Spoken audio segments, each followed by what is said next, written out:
Welcome to Fast Track. I'm Fiona Foster. Now, the cruise industry has been going through a difficult time as it begins to assess just what went wrong in the sinking of the Costa Concordia in Italian waters just last month. And it's approaching a year since a tourist boat sank in Vietnam's stunning Halong Bay, killing 12 people. That accident prompted a complete safety overhaul there. But has the crackdown on rogue operators gone far enough? We sent Carmen Roberts to investigate. An eclectic mix of sightseers stream onto boats bound for Halong Bay. At least 2.5 million people holiday here each year, and about half of those are foreigners. And we can only expect that number to grow now that this UNESCO World Heritage Area has also been named one of the new 7 wonders of the world. But this time last year, the mood out on the water was very different.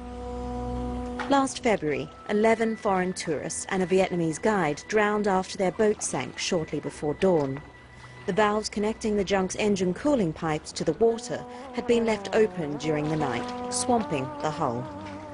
The thing with Vietnam is it's actually been one of those places until recently that's been on the safety list amongst the industry. So I think it was a little bit of paradise lost in a way. It was a little bit of shock. But obviously when these things happen, you do have to look at actually what happened.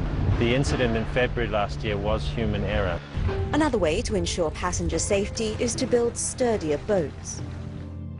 Our boat is a replica of a paddle steamer that used to be in Halong Bay in 1910, the bay. So by construction, by design, this boat is made for that.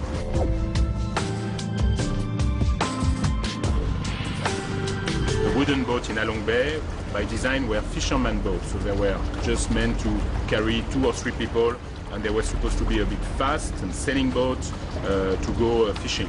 So now they slowly transform this wooden junk that were small wooden boat, very charming, very elegant wooden boat, into quite large tourist boat with sometimes 10, 15, 20 cabins. So by construction, by design, this hull and this type of boat is not designed to carry so many people. So I guess at some point this boat reached the limit of what you can do with such a hull. Then you must have a different construction technique and different design. Immediately after the accident, there was a lot of chatter on forums like TripAdvisor, with people pointing the finger at cheap, unlicensed boats and the so-called cowboys that run them. Some commentators even said if people had booked more expensive tours, this might not have happened. But surely, safety isn't just the reserve for luxury travelers. No, price is not really a factor because now there is quite a strong competition in Halong Bay, so it's a very good value for money. Now it's really cheap to go to Halong Bay because there is a lot of boats, probably because there was not enough regulation, I would say, and they let probably too many boats, and the accident is probably one of the consequences of this. Particularly if you haven't physically seen the boat or you've booked your tour over the internet. My advice would be to go, same for airline industry, you want to go for the big players. You know, these people, they know their stuff, we know our stuff. So go for the big, cruise companies who have many boats, and you can very well see on the internet who are the big ones, and they have a big website, and they own many boats, and they have big operations. So these people have a good safety standard.